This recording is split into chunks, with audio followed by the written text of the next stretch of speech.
Hello, and welcome to Chucked and Blessed, where the weird gets wonderful and the woo-woo gets real. I'm your host, Charles Crooks, psychic, teacher, and guide on this deep dive into grounded spirituality. Let's keep it honest, curious, and connected. Here we go.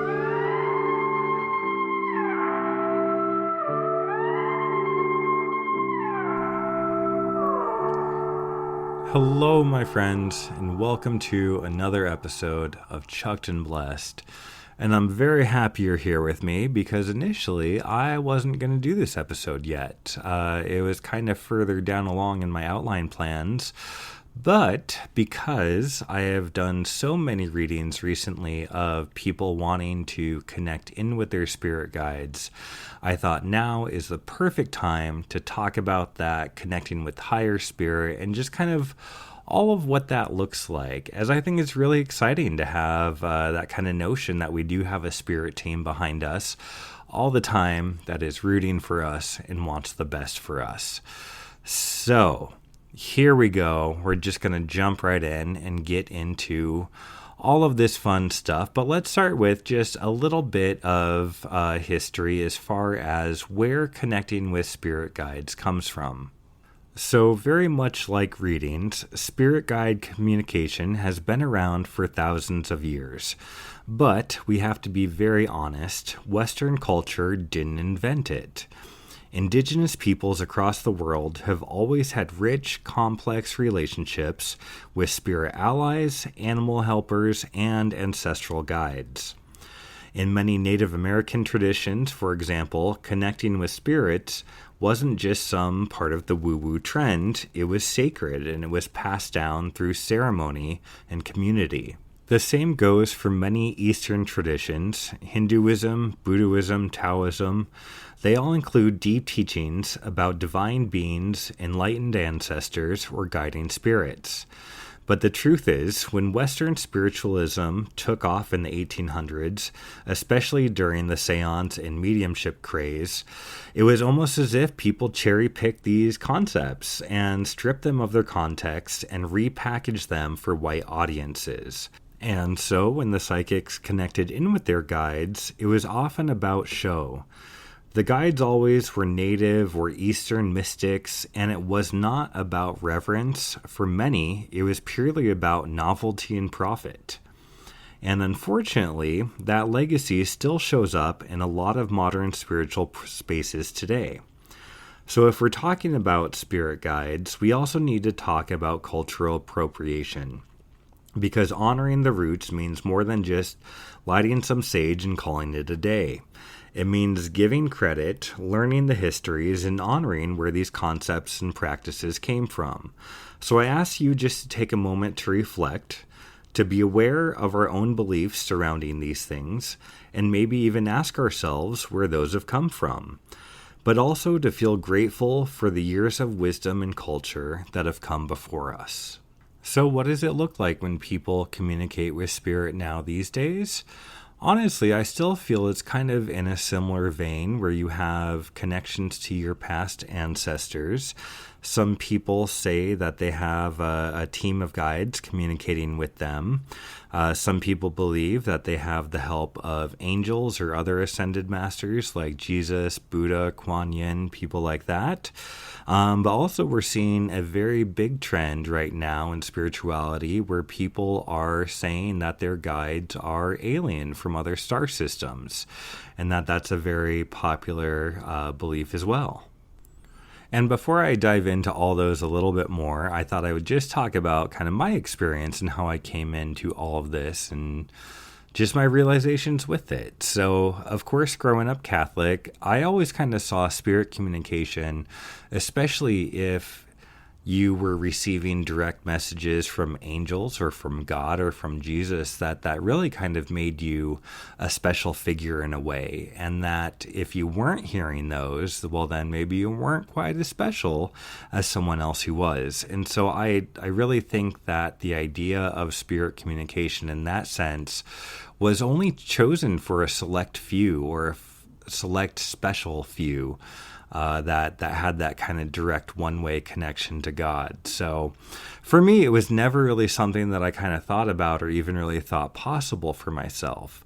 And I don't think it wasn't really until that I found the tarot when I started to kind of feel like maybe I was not necessarily one of those chosen people, but that I really had a potential to connect to something bigger outside of myself, or at least to have that potential of having these kind of bigger energies or bigger existences kind of help guide me. And so at first, I know I talked about this in another episode, the readings one, I really kind of thought that these readings were coming from a source outside of myself, and that whether it was spirit guides or God or the universe or whatever, I very much wanted that direct connection, and I kind of saw tarot as the means to do so.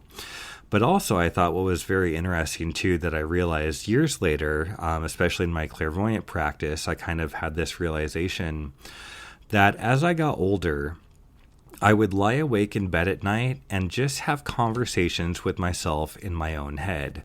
And of course, to me, this was just something normal that I did. I never even really gave it much thought. But I always seemed to come to these bigger answers or bigger kind of conclusions by going through this process with myself. And I never really had any sort of aim or purpose. It was just something that I would do as I would fall asleep. And so what I started to notice was, especially, like I said, as an adult, when I was living in Chicago, I would have these kind of realizations come to me just as I'm laying there in bed, think really nothing of it, and go to sleep. But then within the next few days, I would have something that would echo that realization or almost kind of confirm that to me. And so I didn't really think it was any part of my psychic self. I really just kind of thought that it was another coincidence, or maybe I was tapping into some kind of collective energy, and I got the same answer that already exists out there. But I really didn't think that it was me communicating with anything outside of myself or even different aspects of myself. I really just thought it was me having conversations in my own head. But as I started my practice with Simply Spirit Reading and Healing Center here in Bellingham, I started to realize that maybe there was a little bit more going on. And it made me kind of reflect back that as I did readings, especially with tarot at the time, that I would notice there were times when I would kind of get in this zone and just go with it. I would just speak and just kind of dump out whatever came through my mouth. And there were times when people would ask me like, oh, could you repeat that? Or could you just say what you said in a different way? And there are so many times where I had to stop and actually kind of think back, what did I actually just say? Because I really had no awareness of what was coming out of my mouth. And so I didn't necessarily think that I was really channeling per se, but I would say that I did have an awareness that I was connecting to something bigger, or at least connecting to some sort of wisdom that I was accessing that I didn't normally do when I wasn't in kind of that reading zone. So the day came at Simply Spirit when Teacher Jill said, all right, today is the day that we're going to talk to angels and talk to ascended masters like Jesus. And even though we had a very small class, I think she could feel the resistance probably from all three of us right away of even kind of willing to approach these topics. But as she explained it and kind of led us through and really just put us in a space of feeling comfortable and willing to try it, I said, okay, here we go. So we started with angels. And I think the first ones that we did were the energies of Michael and Raphael. And for me, as I kind of saw them, and I'll talk about visuals in a little bit more too later on, I actually saw them as kind of people, as people forms, but I also saw them as really hot British people. So it didn't matter if it was male or female. To me, all angels had British accents. But when you think about it too, like that's just coming through my own kind of like my own language of experience. And for some reason, angels equal British. And each one I saw kind of had this just very gentle and reassuring energy to it. But it made me kind of realize, oh, maybe there is something to these energies, as it feels good to me. I'm enjoying this interaction and I'm having fun doing it. So just by doing that, it made me more open to have the experience then with Jesus and the other ascended masters beyond that. And so if you want to hear the full Jesus story, you're actually going to have to go to my other podcast, Hey Ghost Hey, and I believe it is the episode called Psychic Stories, where I talk about connecting in with Jesus for the very first time as an adult. But I would say those experiences really opened me up and changed me for the better, that I was more willing to accept these energies without necessarily the religious context that comes with them. And for me, that was very big because I had such a resistance to them to begin with because of everything from my religious background. So in a way, for me, just going through the experience was a very healing process to make me more open and accepting of these energies and concepts. And then after that, another form of spirit that we connected in with was higher self.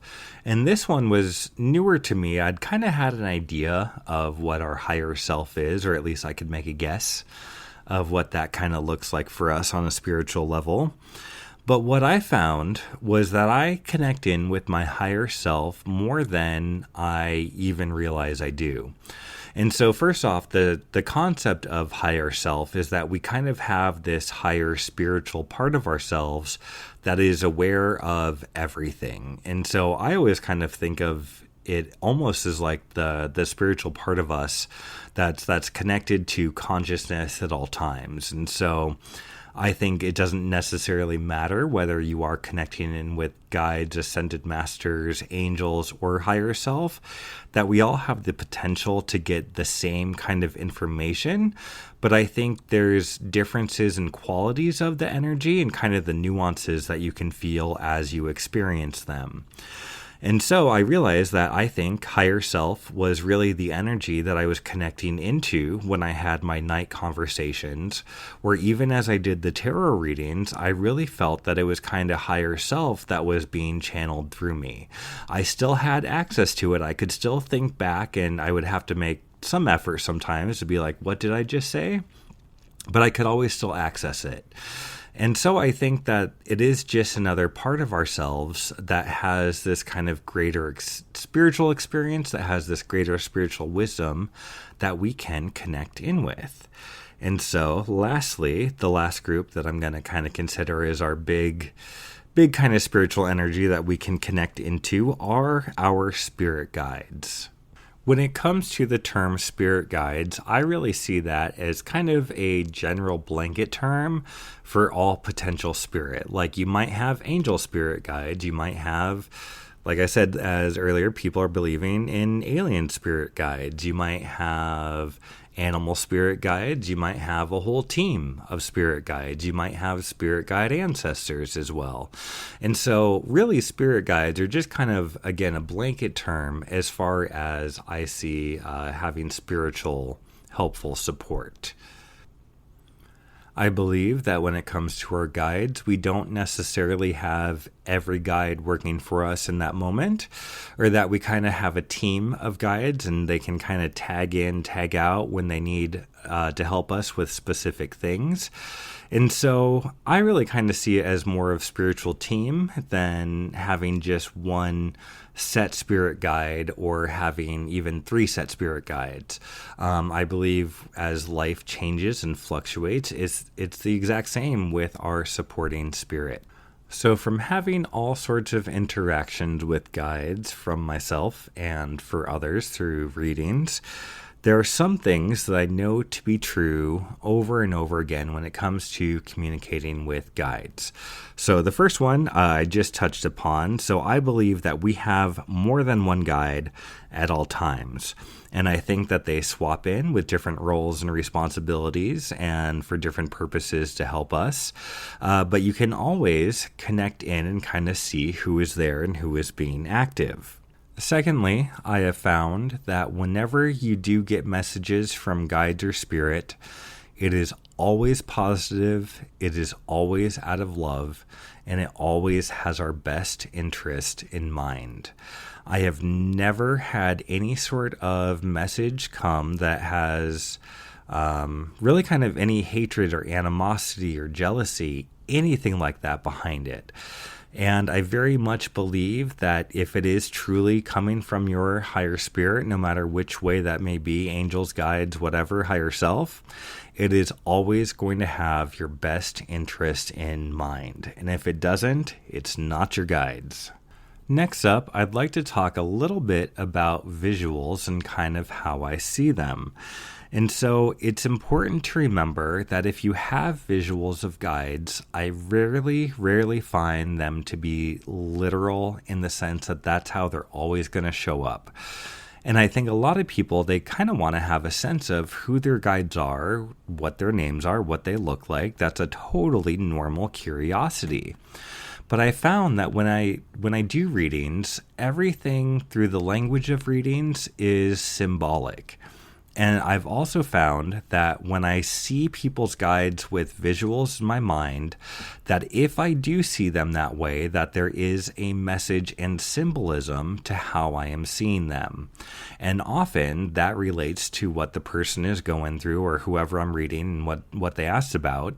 But it's part of the message that comes through. And so I don't get stuck on the visuals per se, because there's even times where maybe I'll just hear them, or maybe I will just see a glowing ball of white light to represent who that guide could be.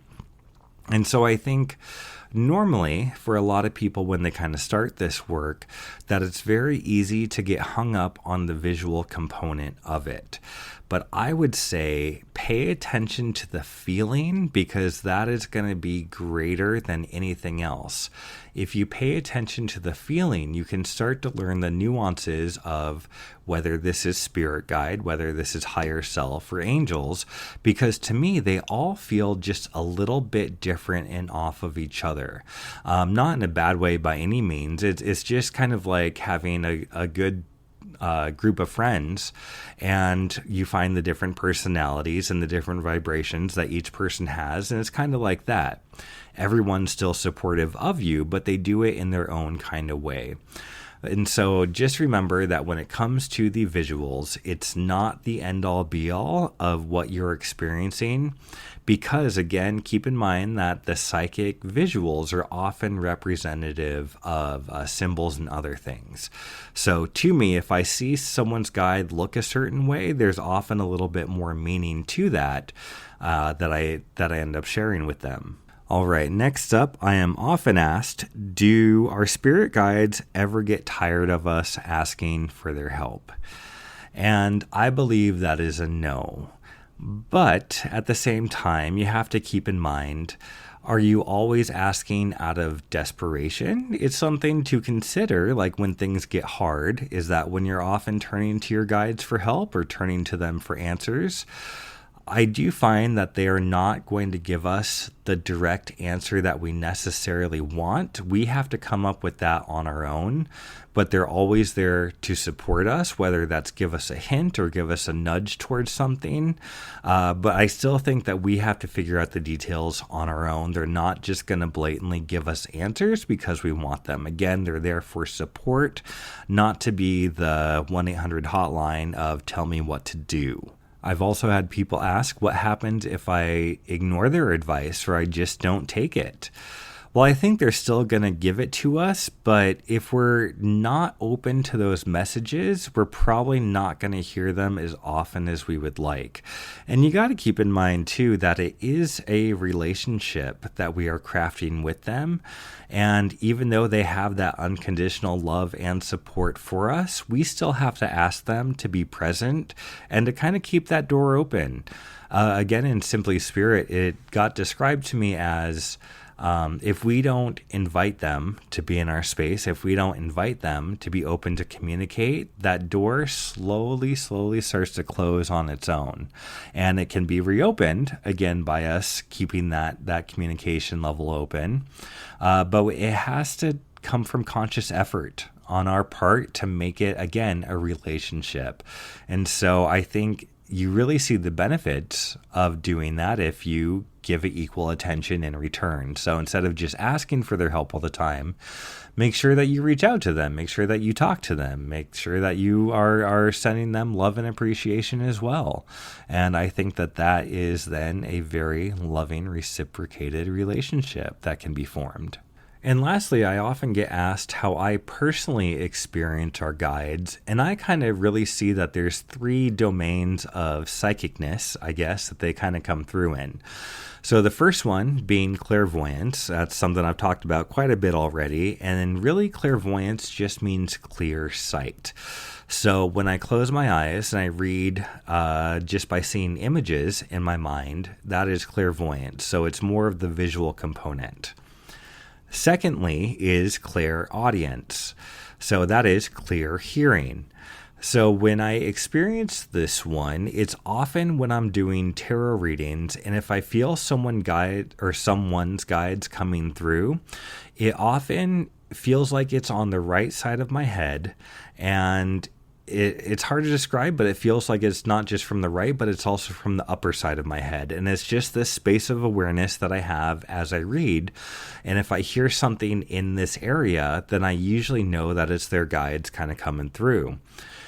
Whereas I can also experience them through claircognizance, which is clear knowing. So if you've ever had kind of that just a knowing that comes out of nowhere and you can't really explain it, that's really the third way. And I would say that's probably the least way that they come through for me, where it's definitely more of the clairvoyance and clairaudience. And I kind of have to interpret those symbols either visually or the messages audibly as well. And just to reiterate too, I'm not actually hearing voices that are like outside of my head or out like from an external source. It's all within my head. It's all images in my mind. It's all things that I hear within my mind. And keep in mind, too, that just because I experience in that way doesn't mean that you are going to. And this is where I really feel the experience of having these interactions as much as possible as practice is really beneficial. Had I not done so many readings with trying to communicate with guides, I don't think I would have learned my kind of language in how I connect in with them and how I get their messages for other people. So it really just comes down to practice of doing it over and over again and paying attention to those very subtle signals that come through. So I find one of the biggest and most important things about connecting in with my guides right now is that they help give me a better understanding and a deeper sense of compassion. I find it extremely hard right now to have compassion for those that are working against the best interests of others, especially if they're doing so and throwing around in Jesus' name to do so. But I choose to do it because I understand that separation is only going to create greater separation. And when we try to change someone's opinion and we do it by belittling them or trying to make them feel stupid, all that is going to do is bring out more defensiveness. And I fully understand the want to retaliate out of hurt. I fully understand the fires of vengeance and justice that burn in my soul as I watch the news or doom scroll on social media. And I know that it's easy to match their energy and want to get just as loud in return. But if I did that, then I am no longer being a part of the solution, and that goes against everything I'm here to talk about on a spiritual level. Love and gratitude are great when we feel them for good things, but we also have to use our ability of choice and apply them to the difficult as well, even if it means we are the one that has to change before others. And so, that is exactly why I'm going to share this next part, because I personally have to come back to it over and over again myself, especially when I need to find my compassion again. All right. So this experience is coming from when I was at Simply Spirit. We had just done the spirit communication class, and I thought, well, I want to do more of this. And so I sat down at home at my computer, and I thought, all right, I'm just going to reach out, see what happens, and just type out what I get. And I can't remember if I initially set any sort of intention as to what I wanted to experience. I think I just kind of left it open as to whoever wanted to come through and whoever had a message for me. And so sat down at the computer, closed my eyes, and just kind of opened myself up, and I felt like someone came in. And it was a male energy, and I'm just going to start sharing with you what I started typing out that day. So here we go. The message is clear. You already know it. We all know it. It is simply about love. Love always. Love is the key. Love is what opens doors and clears pathways. It is the soul of the world. When we act in love, we have clear insight into a unique way of viewing the universe. In love, all things are possible. It doesn't matter how we have acted. In love's eyes, it doesn't matter. Like the river tumbles the stone over and over, love makes any rough surface smooth. When we act in love, all things are possible. Now at this point, something happened and I lost connection with the spirit that I was talking to and reconnected. And before we got back into the message, I asked their name. And the answer that I got was, my name is of unimportance. I am someone who wronged before, and things are just clearer now. This is how I fix things. This is all I can do because I understand now. So at this point, I thanked him for being here and just thanked him for the message, and then we continued on with the original message. When we are close to love, it is like constricting ourselves. It makes it hard to breathe. Love opens up our souls. It lets abundance and creative energy flow through us. In love, all answers are found. There is nothing to hide in love. It is warmth. It is comfort. It is solace. That's all for now. And that was it. And so this was the only time that I've ever connected in with that energy. I've never felt his presence again since.